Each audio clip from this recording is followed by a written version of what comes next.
En tant qu'entreprise, vous voulez trouver des prospects, les qualifier, générer des dizaines de rendez-vous par semaine. Et pour ça, je vous conseille de créer un centre d'appel.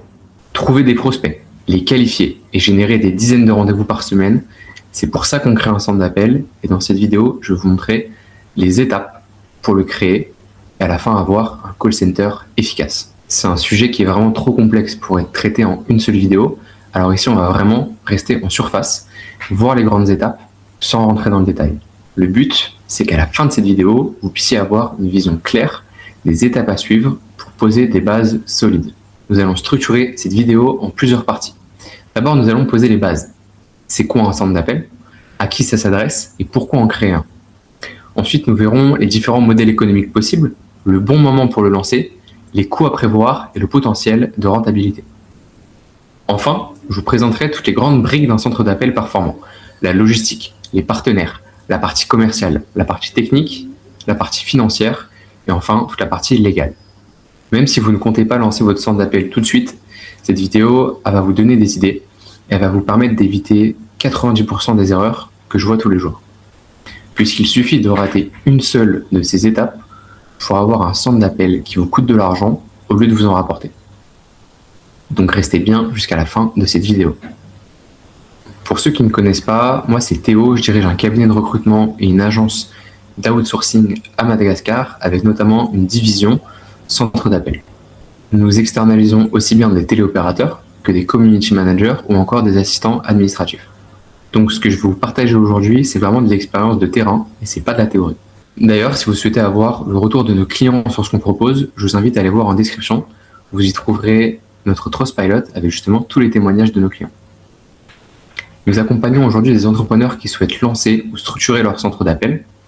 Et d'ailleurs, pour créer cette vidéo, je me suis directement appuyé sur ma formation, sur mon accompagnement et les différents modules qui la composent. Chaque module va correspondre à un bloc, à une partie de la vidéo. Et si à la fin de cette vidéo, vous avez envie de vous lancer ou d'être accompagné, je vous invite à me contacter, à réserver un appel. Vous aurez le lien de mon calendrier en description. Dans cette première partie, on va vraiment voir les bases. Tout d'abord, c'est quoi un centre d'appel? C'est simplement une structure qui est dédiée à la gestion des appels téléphoniques, entrant comme sortant. Entrant, ça va être le service client, les appels de suivi, les onboarding. Sortant, ça va être tout ce qui est les call calls, les appels de qualification. Tout ça dans un objectif précis qui est de générer de la valeur pour l'entreprise. Contrairement à ce que beaucoup de gens pensent, un centre d'appel, ça ne sert pas uniquement à appeler des gens, à les spammer. Ça sert vraiment à structurer la prospection, qualifier des prospects, créer de la relation et alimenter le système commercial. Bien utilisé, c'est un véritable levier d'acquisition, de conversion et de rétention. Qui est concerné et à quoi ça sert? Un centre d'appel, ça peut vraiment servir à plusieurs types d'entreprises selon leur modèle et leurs objectifs. Le premier type d'entreprise, ça va être tout simplement une entreprise qui souhaite tester une nouvelle source d'acquisition. Donc peut-être que vous avez déjà commencé à faire du mailing, à faire des réseaux sociaux, à faire de l'AD. L'idée ici, c'est d'ouvrir une nouvelle source d'acquisition en exploitant une cible précise et vos listes de numéros de téléphone disponibles. Contrairement aux autres sources d'acquisition, le call call, ça n'a pas de plafond réel. C'est-à-dire qu'en SEO, vous serez limité par les opportunités. En ads, peut-être que au bout d'un moment, à partir d'un certain budget, vous ne serez plus rentable. Sur les réseaux sociaux, vous êtes dépendant de l'algorithme. Tandis qu'en appel, ce n'est pas le cas. C'est vraiment scalable. C'est-à-dire que si vous avez par exemple 100 appels et vous savez que ça génère 3 rendez-vous qui amènent à un closing, voilà, vous savez que dès que vous appelez 100 personnes, vous avez une vente. Et à partir de ce moment-là, vous pouvez appeler 1000, 2000, 10 000 personnes. Les listes, c'est vraiment pas un problème. On pourra aussi en parler. Tout ce qui est listing, tout ce qui est logiciel d'appel, tout ce qui est script, c'est assez simple à réaliser en fait. C'est donc un modèle qui est scalable avec une logique simple et mesurable. Le deuxième type d'entreprise, ça va être les entreprises qui veulent qualifier leur lead entrant. Donc là, on n'ouvre pas une nouvelle source d'acquisition, on reste sur nos sources d'acquisition classiques. Ici, ça va souvent être pour de l'ad. Mettons que vous ayez du meta-ads avec un formulaire. L'idée, ça va être de rappeler avec un téléopérateur le plus vite possible pour avoir la meilleure connectivité et que le prospect soit encore chaud pour lui proposer un appel commercial. Ça va servir justement à le setter, à le chauffer, à créer de la relation, mais aussi à le qualifier à voir s'il est pertinent pour votre produit. L'objectif n'est pas de vendre directement, c'est de filtrer, qualifier, chauffer le prospect avant le rendez-vous commercial. Ça permet vraiment de réduire les coûts du closing. Parce que si c'est votre closer, votre commercial qui doit s'en occuper, alors que c'est une tâche à faible valeur ajoutée, ça va vous coûter cher. Le mieux dans ce cas-là, c'est de déléguer cette tâche en outsourcing, en externalisation, par exemple à Madagascar. Ça va aussi vous permettre de réduire le taux de no-show, puisqu'il y aura déjà eu un échange avec le prospect, il aura moins tendance à être absent pendant l'appel. Et enfin, ça va servir à créer une relation avec le prospect avant même le premier appel commercial. Le troisième type d'entreprise, ça va être ce que j'appelle les agences d'acquisition. C'est donc les entreprises qui font du B2B, qui vendent des rendez-vous à d'autres entreprises. Peut-être qu'actuellement, ils sont sur du mailing, sur de l'ADS. Et là, l'idée, ça va être de rajouter des appels pour créer du rendez-vous. Et souvent, ça va être moins coûteux que la publicité. Ça permet d'augmenter les marges de l'agence tout en apportant plus de valeur à leurs clients finaux. Le quatrième type d'entreprise, le plus classique, ça va être tout ce qui est courtier et les métiers à la commission. Donc on retrouve ici tout ce qui est courtier en énergie, en assurance, en prêt immobilier. Ici, le centre d'appel, c'est souvent le moteur principal de génération de contrats, avec une rémunération basée sur la commission. Enfin, le dernier type d'entreprise, ça va être ceux qui veulent ouvrir un centre d'appel pour le support client, pour la fidélisation, pour l'onboarding.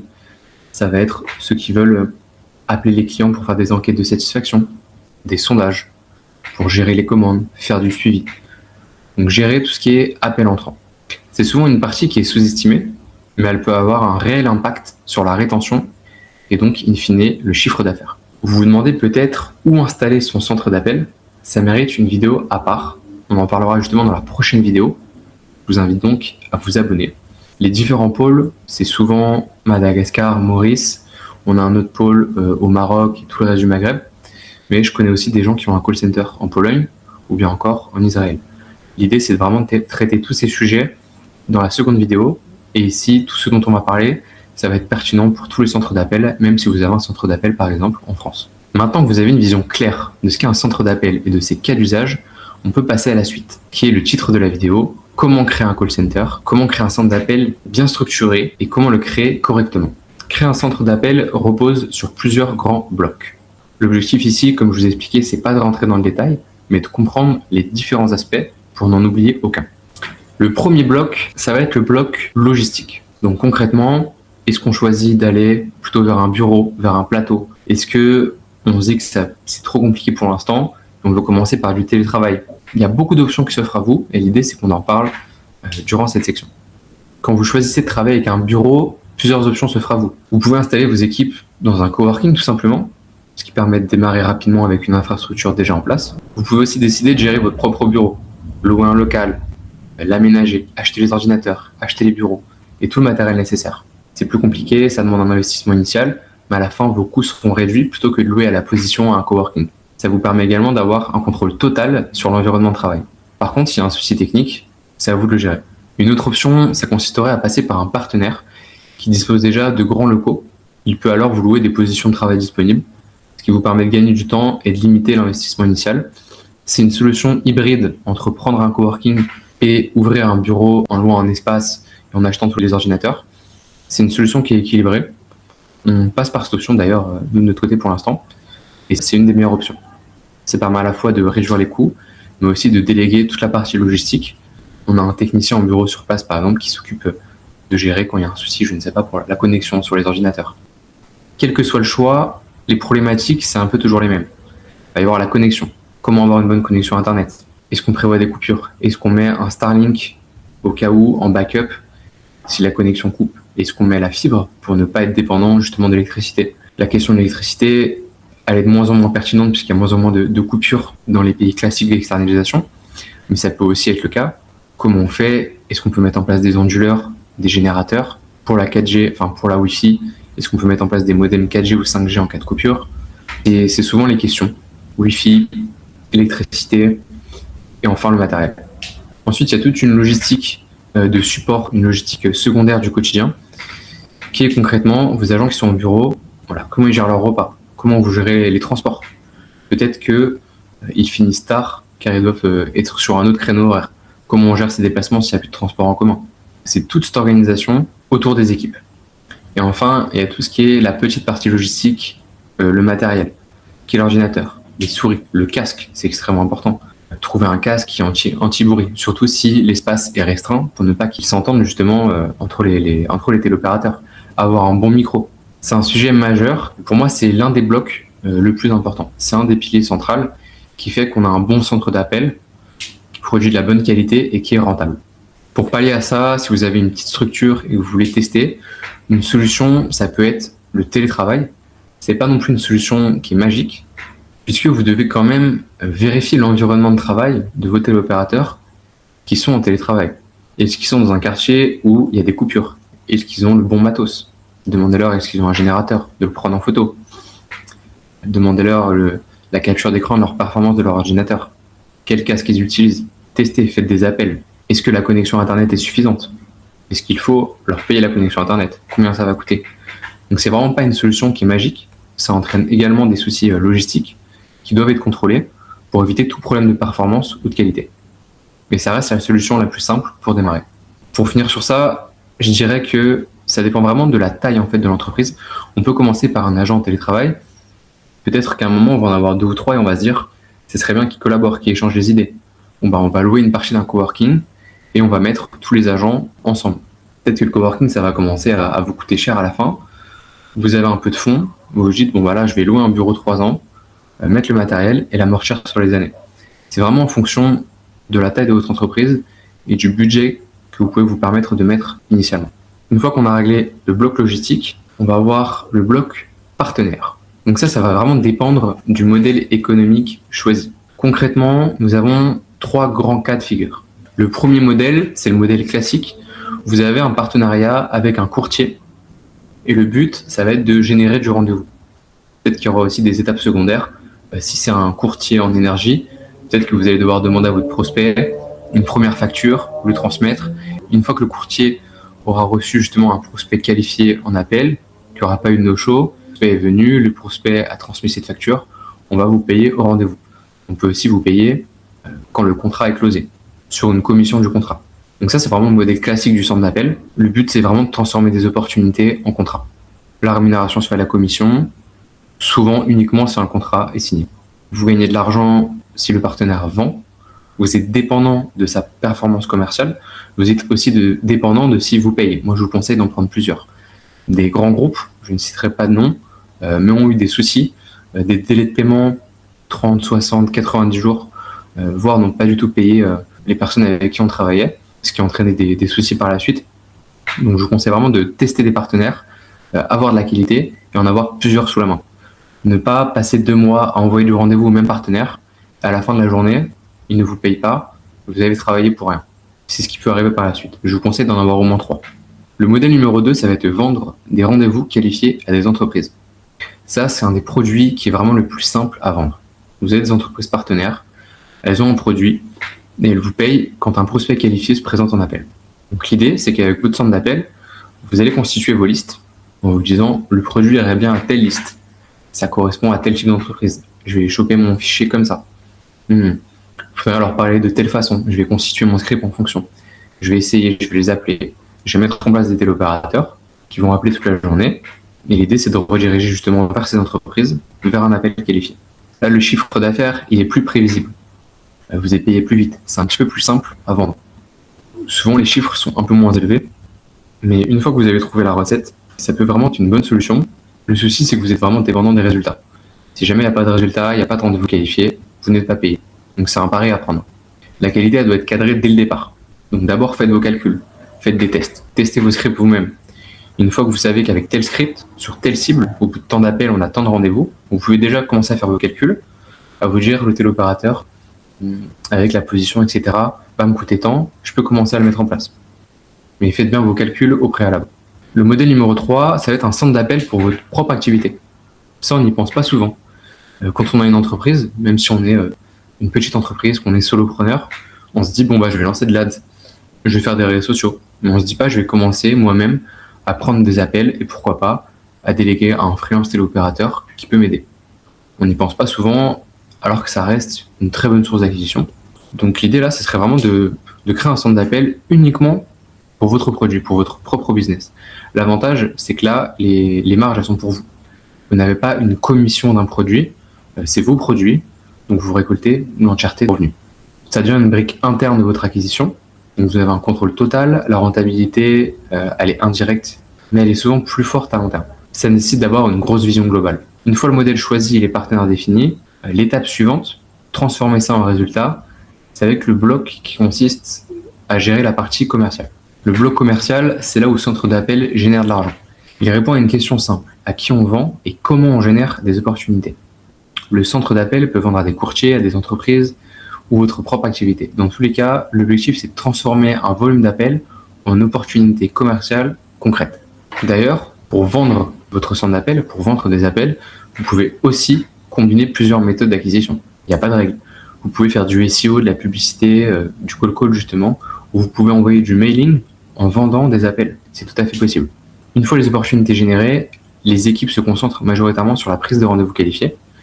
Dans certains cas, elle peut même aller jusqu'au closing. Nous, on a des gens en centre d'appel, en externalisation, à Madagascar, qui s'occupent aussi de closing sur des produits low, middle ticket, où la personne est déjà qualifiée, a vu par exemple des vidéos YouTube. Là, ça va être beaucoup plus simple, surtout en B2B, de vendre. Toute cette partie, ça va consister à peaufiner vos scripts, à former vos téléopérateurs, à les entraîner, à tester, à avoir une amélioration continue, à créer vos listes, où trouver vos listes, comment on les qualifie, comment on les trie. Une fois que vous avez cette recette, une fois que la logique commerciale est claire, vous êtes presque bon, il va vous rester un élément indispensable que j'appelle le bloc technique. Le bloc technique, c'est un point qui est central dans un centre d'appel. Concrètement, c'est le logiciel de téléphonie, ce qu'on appelle le VoIP. Par quel logiciel on va passer? Ça va dépendre, est-ce que vous avez 1, 2, 3, 10 téléopérateurs? Si vous avez qu'une seule personne, peut-être qu'un on-off, ça va suffire. Si vous en avez 2, 3, vous voulez écouter les appels, que ce soit plus simple, attribuer des listes à certaines personnes, là, on sera plus sur Hangover. Si vous avez une dizaine de personnes avec une complexité, des automatisations, on sera plus sur un Aircall. Les 3 que je vous ai cités, c'est également les seuls VoIP en France qui vont délivrer un numéro mobile. C'est aussi une question. Est-ce qu'on va avoir des meilleurs résultats en appelant depuis un numéro mobile qu'en appelant depuis un 01? D'ailleurs, vous avez aussi des meilleurs résultats à appeler des numéros mobiles. Donc il y a toute une logique avec la partie commerciale. Se dire, je prends cette liste, voilà, j'ai pas envie de passer beaucoup de temps avec les appels, j'ai envie d'avoir le meilleur retour sur investissement. J'appelle depuis un numéro mobile et j'appelle moi que des numéros mobiles. Comme ça, j'ai un meilleur taux de connexion, j'ai une meilleure connectivité. Le bloc suivant, ça va être le bloc financier. Donc ça, je vous en ai parlé plus tôt, j'ai déjà fait l'introduction. C'est vraiment comprendre les coûts, la marge et la rentabilité réelle. L'idée, c'est vraiment de faire vos mathématiques. Vous dire, en 1 heure, ça me coûte tant, je peux appeler tant de personnes, ça m'apporte tant d'opportunités, en prenant à chaque fois une marge. Puisque souvent, quand nous, on appelle pour notre entreprise, c'est différent que quand un freelance externalisé va appeler pour une entreprise qu'il ne connaît pas. Il va y avoir le temps de formation. Donc, je vous conseille de prendre de la marge, justement, sur vos maths, sur vos calculs. Un centre d'appel, il peut facilement produire du chiffre sans être rentable s'il est mal structuré financièrement. Je vous conseille aussi d'avoir de l'avance, dans le cas où vous travaillez avec des courtiers qui payent parfois en 30, 60, 90 jours pour pouvoir assurer le développement de l'entreprise et pas être dépendant justement de ces paiements qui ont un délai. Le dernier bloc, ça va être le bloc légal et administratif. Concrètement, ça va être comment vous structurez vos contrats selon votre modèle de rémunération, votre facturation, votre fiscalité. On en parle d'ailleurs rapidement durant la formation. Ça va vraiment dépendre du pays où vous vous situez, du pays où vous appelez, de où sont vos téléopérateurs. Mais ça, c'est vraiment un gros sujet et ça sécurise vraiment l'activité à long terme et ça va éviter les problèmes quand la structure va grandir. Tout ce qu'on vient de voir, ça vous permet de créer le centre d'appel.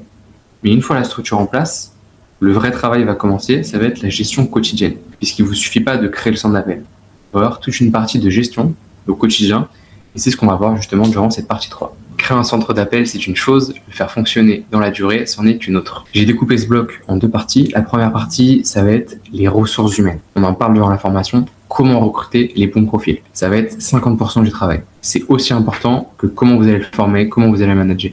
Si de base, vous n'avez pas recruté le bon profil, vous foncez droit dans le mur, même avec les meilleurs scripts, même avec les meilleurs leads.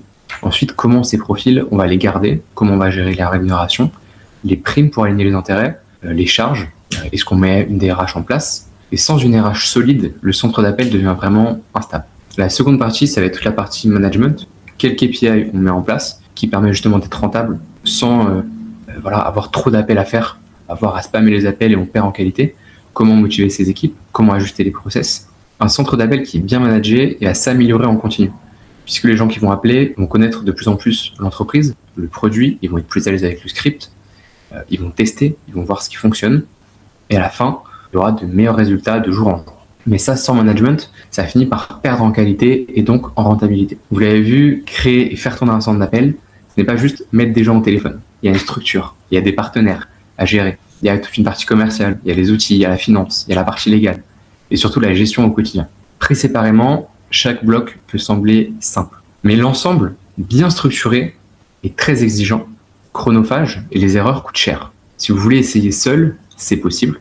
Mais si vous voulez éviter les erreurs et structurer ça correctement dès le départ, je vous invite à passer par justement notre accompagnement et à prendre rendez-vous via le lien en description.